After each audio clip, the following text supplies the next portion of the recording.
Hello everyone, it's your boy Gabe here, back at it again with a new YouTube video. Normally we talk about anime on this channel or manga, so if you're interested in this, please don't forget to hit like and subscribe. Would mean the world to me, like freedom means to Aaron. But today is gonna be a little bit different, because today we're gonna talk about something else. Not anime, not manga, nothing animated in general. Because I spent some time last weekend and I watched 3 horror movies. So I thought about let's talk about the horror movies. If you're interested in horror movies, there are gonna be spoilers about Immaculate, Late Night with the Devil, and Arcadian. These are the 3 horror movies that I watched. So if you're not interested in getting spoiled in those 3, just watch another video of mine, please. Thank you. I'ma talk about how I watched the movies with my girlfriend and her sister in the same like row as we watched it. Okay, so we started off the night with Immaculate, which was a really good movie with Sydney Sweeney. Everyone knows Sydney Sweeney, and it was a really good movie. I think it's not as well written as different other horror movies that I've watched. So, for example, I think the main character, Sydney Sweeney, is doing some silly stuff that doesn't make any sense. So she, for example, sees her friend, her tongue gets cut off from the only friend that she had in the location that she was.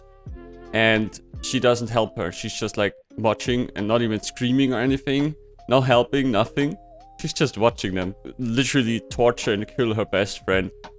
That makes no sense in my opinion. First I was like, yeah, maybe because she's so scared that the others will hurt her.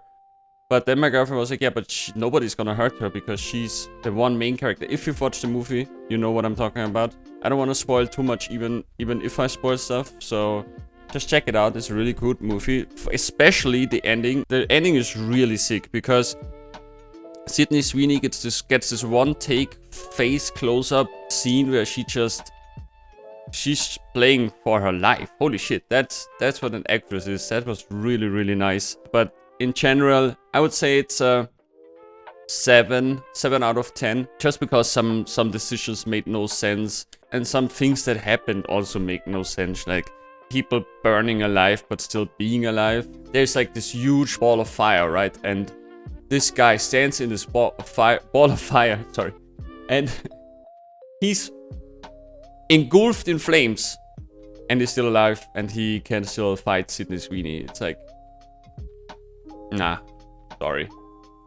I mean, nah. I think the one thing that really saved this movie was the ending, with the one take from Sydney Sweeney, and also like how they made the ending, that we don't really know what happened. I think not everything needs to be solved in horror movies or in any movies. I'm not a fan of everything being solved all the time and everything being explained. Like, you anticipate this thing in this movie, the entire movie. You anticipate it. Either it dies or you see it, but you don't see it. The movie makers really made sure that you don't know what really happened, but you see in the face of Sydney Sweeney in that one take that what she sees is disturbing. But you never get to see what she sees, and I think that's a really good way of ending that movie. So yeah, 7 out of 10. Definitely worth a watch. If you haven't watched Immaculate yet, do it now. The second one we watched in that night was Late Night with the Devil, which is a little bit shorter one. It's around possession and a late night talk show. So it's really building slowly with a guy trying to build his late night talk show, trying to be the #1 in the world. But then his wife dies and he falls a little bit off, and he goes up and he falls off. So he wants to save his show, right? Sorry, my cats are fighting. So he has the idea to bring in a psych doctor that's working with a possessed girl. The demon inside of the girl is talking through the girl with the doctor. And he tries everything to get this happen in his TV show, so he can get more viewers, right? And it's a really cool mix of like old school TV, like black and white, and found footage style. So it's like a mix of show, like how you see it on TV, mixed with behind the scenes of cameras just rolling behind the scenes. And I think it's really well made. It's really disgusting at times, which is okay. I don't need to have an horror movie that's disgusting. Also not a happy ending, which is also a lot of times horror movies make no sense for me, because there's always like a happy ending, or at least one.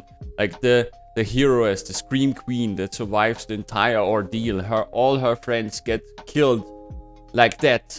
But suddenly when the killer stands in front of the main character, he forgets how to tie his shoes and falls flat ass on the ground and can't kill her, which I think is pretty lame. And in Late Night with the Devil, there is no such thing. It's like in the end, it's a really rough ending with all the characters that you feel close to having a really rough ending as well. Not everyone dies, so not spoilers here, but it's pretty violent and definitely worth a watch. I think it's one of the best horror movies I've watched in a long time, and I would definitely give it an maybe a 9 out of 10. I heard there's some bad things about it because of AI that they used for the movie. I have no idea. I have not seen anything that for me looked remotely AI. I haven't looked into it. I haven't read into it.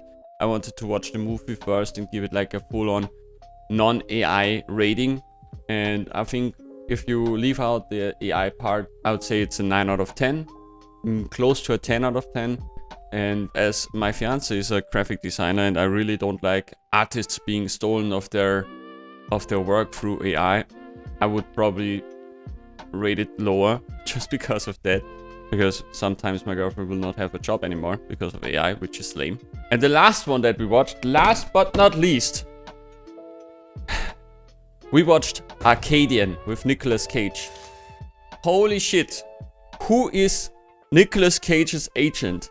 Please tell me he's not doing that to himself. Please tell me someone else is at fault, that he's always ending up in the worst movies that you can imagine. Holy fucking shit.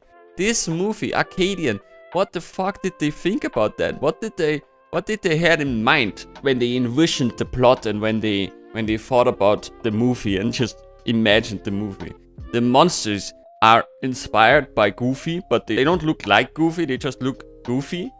And they have this really weird habit of just opening their mouths really quickly and rapidly, like it's so stupid.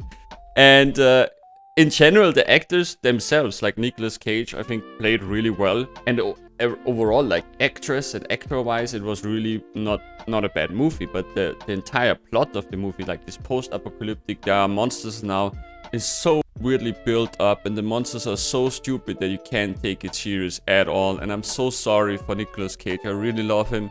I think he's funny as fuck when he plays in different roles, and whenever he has a role, I really like watching him. But he always ends up in these terrible movies where these monsters are quick, they're really fast themselves when they're running, right? But somehow the movie makers decided, you know what would be really creepy and really cool? When these guys build themselves into a huge wheel and just roll towards the protagonists of our movies. And it looks so stupid and it makes no sense. And this girl shoots that wheel with a shotgun and nothing happens. But once she uses the shotgun as a bat, suddenly the entire thing breaks apart and the monsters are dead. But that makes no sense because she maybe only hit like one of the monsters and the rest is still alive. No, they can still build a new wheel. I don't know.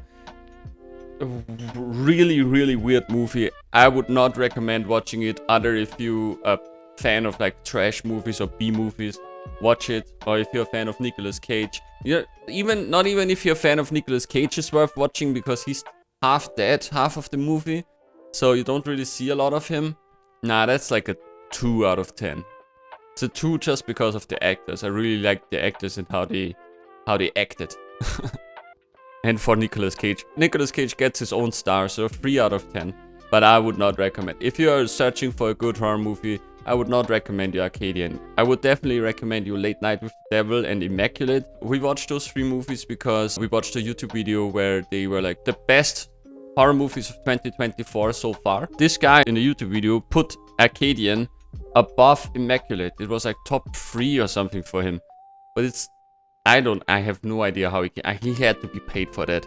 That's not true. It's like, he's not, in my list, he doesn't even make the list. And I didn't even watch 10 horror movies, new horror movies of 2024, and he still would make the list of best 10 horror movies of 2024 so far, because he's so terrible.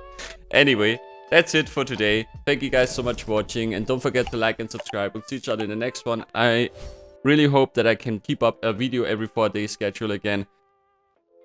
If I can't, I'm sorry, don't hate me. But you can still look at my Instagram account. I'm pretty active there. And you can DM me there as well. I'm eager to talk to you guys about anime recommendations or horror movie recommendations, okay? That's it.